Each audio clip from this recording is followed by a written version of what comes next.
Hello everyone, আশা করি সকলে ভালো আছেন, সুস্থ আছেন। তো আমার পাশে যে মোটরসাইকেলটি দেখতে পাচ্ছেন, এটা হচ্ছে 150 সিসি ডাবল ডিস্কের বাইক, নন এবিএস। এই বাইকটা নিয়ে আমি আগে আপনাদের সামনে কখনোই আসিনি, এই প্রথমবারের মতো আপনাদের সামনে আসা। তো আমি প্রায় 20,000 কিলোমিটার রাইড করেছি। তো এর ভিতরে কোনটা ভালো কোনটা মন্দ এই বিষয়ে আমার খুব ভালো ধারণা আছে। এর কি কি ভালো দিক বা মন্দ দিক আছে সে সম্পর্কে জানাবো। তো চলুন দেরি না করে ভিডিওটা শুরু করা যাক। তো এই বাইকটার প্রথম যে ভালো দিক সেটা হচ্ছে এর লুকিং। পালসারের লুকিং নিয়ে আসলে নতুন করে বলার কিছু নাই। তো গতানুগতিকভাবে আমরা পুরনো মডেলের পালসারের যে চাকচিক্যতা বা আধুনিকতার যে লুকিং দেখেছি, তো এটার মধ্যে তেমন সব কিছুই আছে।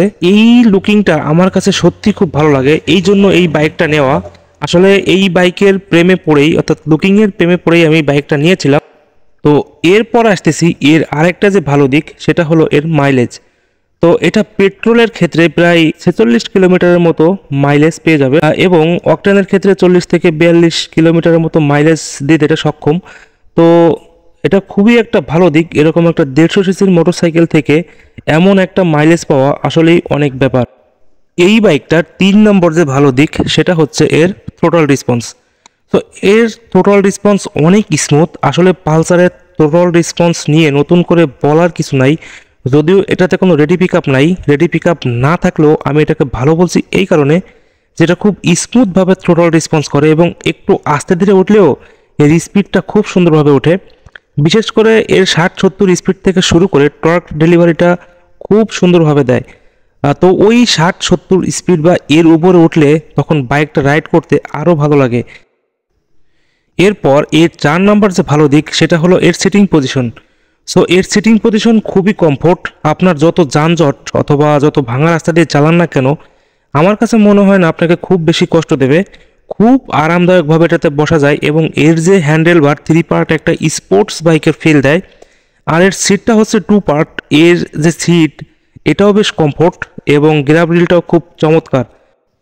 তো এরপর আসতেছি এটার সাসপেনশন নিয়ে। এটার সামনে হচ্ছে টেলিস্কোপিক সাসপেনশন, আর পিছনে দেওয়া আছে ডুয়েল স্প্রিং শক অ্যাবজর্বার। তো সাসপেনশনটা অন্যান্য বাইকের তুলনায় আমার কাছে খুবই ভালো লাগছে। তবে এর রিয়ার সাসপেনশনটা আমার কাছে কিছুটা হার্ড মনে হয়েছে, যদিও 20,000 কিলোমিটার রাইড করার পরে একটুখানি সফট হয়েছে, তারপরে একটু হার্ড মনে হয় আমার কাছে।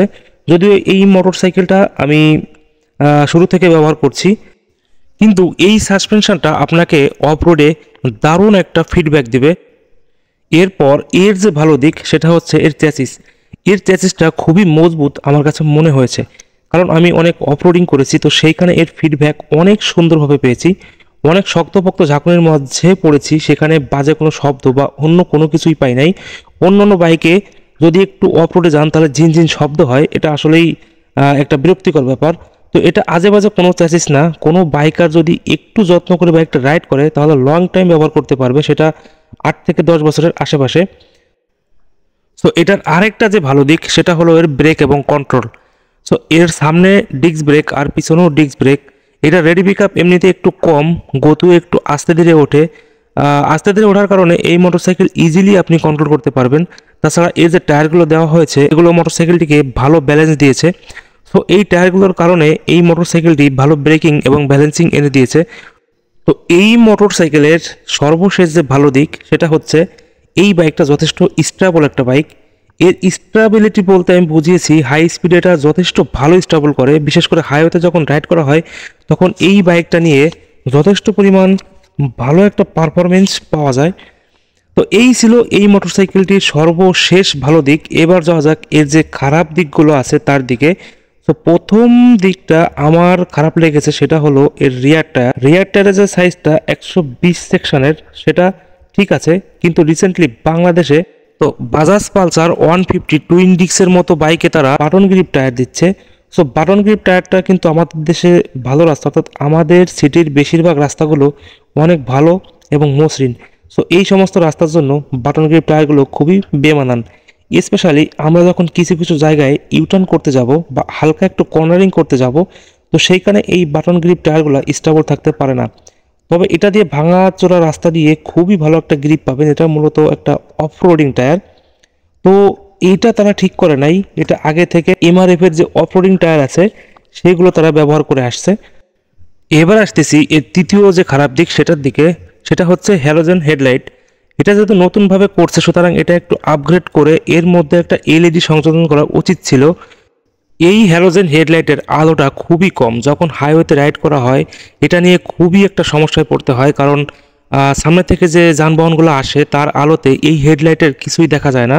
তো সেই ক্ষেত্রে আপনাকে ফগ লাইট লাগাতে হয়, কিন্তু ফগ লাইট লাগাইলে আর একটা সমস্যা হচ্ছে কি, ওটা পুলিশে মামলা দেয়, কারণ এটা বিআরটি অনুমোদিত না। তো আমি ফগ লাইটের পরিবর্তে একটা এলইডি বাল্ব অ্যাড করেছি, যেটা খুবই ভালো একটা পারফরমেন্স দেয় হাইওয়েতে।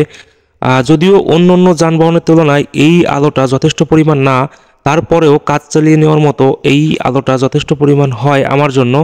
তো হাইওয়েতে যদি কেউ সমস্যায় পড়তে না চান রাতের বেলায়, তো সেই ক্ষেত্রে আপনাদের হ্যালোজেন বাল্বটা বাদ দিয়ে একটা এলইডি বাল্ব অ্যাড করতে হবে।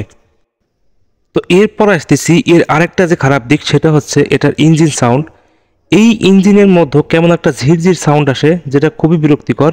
আর 20 থেকে 30 কিলোমিটার রাইড করার পর তো কোনো কথাই নাই, ইঞ্জিন সাউন্ড পুরোটাই চেঞ্জ হয়ে যায়। পালসারের অন্য অন্য মডেল যেগুলো আছে, যেমন সিঙ্গেল ডিস্ক এবং পালসার নিয়ন, এটা থেকে অনেক বেটার সাউন্ড সেটা প্রোভাইড করে। অন্য ব্র্যান্ডের যে বাইকগুলো আছে সেই বাইকগুলোর ইঞ্জিন সাউন্ড এত খারাপ হয় না, পালসার যতটা খারাপ হয়। আপনি যখন রাইড করবেন তো তখন দেখবেন পালসারের সাউন্ডটা কেমন যেন একটা বিরক্তিকর ফিল দেয়। যদি একটা ইঞ্জিন সাউন্ড ভালোই না হয় তো আপনি রাইড করে মজা পাবেন না।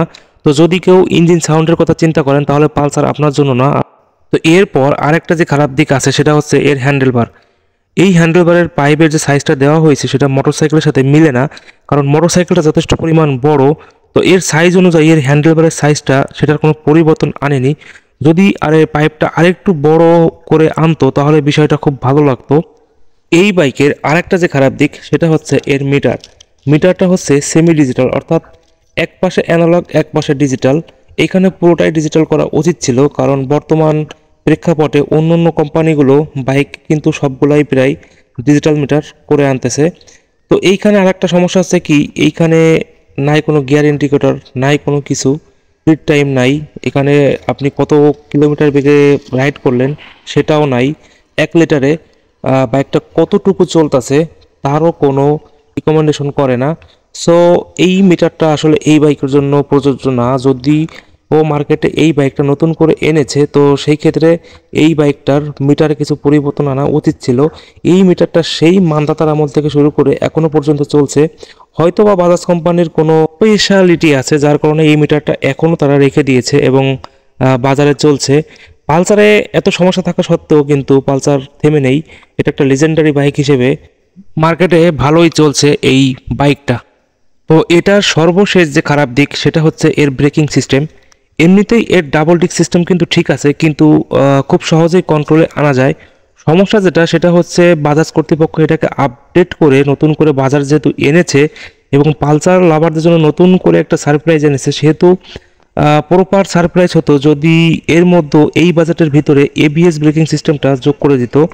এবিএস না থাকুক, অন্তত সিবিএস ব্রেকিং সিস্টেমটা সংযোজন করে বাজারে নিয়ে আসতো, তাহলে বিষয়টা ভালো লাগতো। বাজারের অল্প বাজেটের ভিতরে যে বাইকগুলো আছে সেগুলোতে কিন্তু সিবিএস ব্রেকিং দেওয়া হয়েছে। তো সেই হিসেবে পালসার ডাবল ডিস্ক এই সিস্টেমটা যোগ করা তাদের জন্য একান্তই উচিত ছিল। সো এটা করে কি হতো, এই ব্রেকিং সিস্টেমটা আরও বেটার হতো, পালসার লাভাররা আরও খুশি হতো এবং এর ব্যবহারটা বেড়ে যেত। তো ভিউয়ার্স, আপনাদের মনে হয়তো একটা প্রশ্ন জেগে গেছে যে ভাই তো বাইকটার ভালো দিক খারাপ দিকগুলো বললো, কিন্তু খারাপের ভিতর তো আরেকটা দিক আছে, সেটা হচ্ছে এর মধ্যে শুধু সেলফ স্টার্ট আছে, কিক স্টার্ট নাই। ভাই দেখি এই ব্যাপারে কোনো কিছুই বলছে না। তো যাই হোক, ব্যাপারটা হচ্ছে কি, তারা কিক স্টার্ট দেয় নাই এটা নিয়ে আমাদের বাংলাদেশের পালসার ইউজারদের মাঝে অনেক কনফিউশন রয়েছে। তো তারা হয়তো ভাবে যদি কোনো কারণে ব্যাটারিটা শেষ হয়ে যায় বা সেলফ স্টার্টটা নষ্ট হয়ে যায় তখন আমি কিভাবে স্টার্টটা দিব, এই ধরনের ভয় ভীতি সবার মধ্যে আছে। তো এই ভয় আর কনফিউশন থেকে ডাবল ডিস্ক না নিয়ে তারা সিঙ্গেল ডিস্কটা নিচ্ছে, অথবা অন্য সাথে সলা পরামর্শ এইটা নিব নাকি ওইটা নিব। তো আসলে মূল কথা হচ্ছে কি, যারা এই মোটরসাইকেলটি বানিয়েছে তারা খুব চিন্তা ভাবনা এবং রিচার্জ এবং অ্যানালাইসিস করেই বাইকটাকে বাজারজাত করেছে। সো বাজাজ নিশ্চয়ই চাইবে না যে তাদের বাইকটা এই ধরনের কোনো সমস্যা হোক। আমার মনে হয় বাজাজে এমন কোনো সমস্যা হবে কিক না থাকার কারণে। তো এটা নিয়ে ভয়ের কিছু নাই, কারণ আমি 20,000 কিলোমিটার রাইড করতেছি। কেনার আগে আমাকে অনেকেই বলেছিল যে বাইকটা কিনলে সমস্যা হতে পারে, যেহেতু এর কিক স্টার্টিং নাই, শুধু সেলফ স্টার্টিং, কারণ অনেক সময় সমস্যায় পড়তে হতে পারে। কিন্তু আমি 20,000 কিলোমিটার রাইড করার মাঝে কোনো সমস্যায় পড়ি নাই এবং সেলফে স্টার্ট হয়ে গেছে। এই পর্যন্ত আমি কোথাও কোনো সমস্যায় পড়ি নাই। তো এই বাইকটার এই সেলফ স্টার্ট নিয়ে শুধু সবার সমস্যা। তো সেলফ স্টার্ট নিয়ে কোনো সমস্যা নাই, আপনারা কোনো ভয়ভীতির মধ্যে থাকবেন না। শুধু সেলফ স্টার্টের জন্যই যে বাইকটা নেবেন না তা না, আপনারা সেলফ স্টার্টের জন্য বাইকটা নিতে পারেন, এতে কোনো সন্দেহ নাই। বাইকটাতে কোনো সমস্যা আপনার পড়তে হবে না। সো ভিউয়ার্স, এইটাই ছিল আমার সর্বশেষ ভালো এবং মন্দর যে রিভিউটা এবং 20,000 কিলোমিটারের অনেস্ট যে রিভিউটা, এটাই ছিল। তো এর পরবর্তীতে যদি অন্য কোনো সমস্যা আমি পাই বা ভালোর দিক পাই, সেটা নিয়ে নতুন কোনো ভিডিও আপনাদের সামনে আসবো। তো সেই পর্যন্ত আপনারা ভালো থাকবেন, সুস্থ থাকবেন এবং আমার চ্যানেলকে সাবস্ক্রাইব করে সাথেই থাকবেন।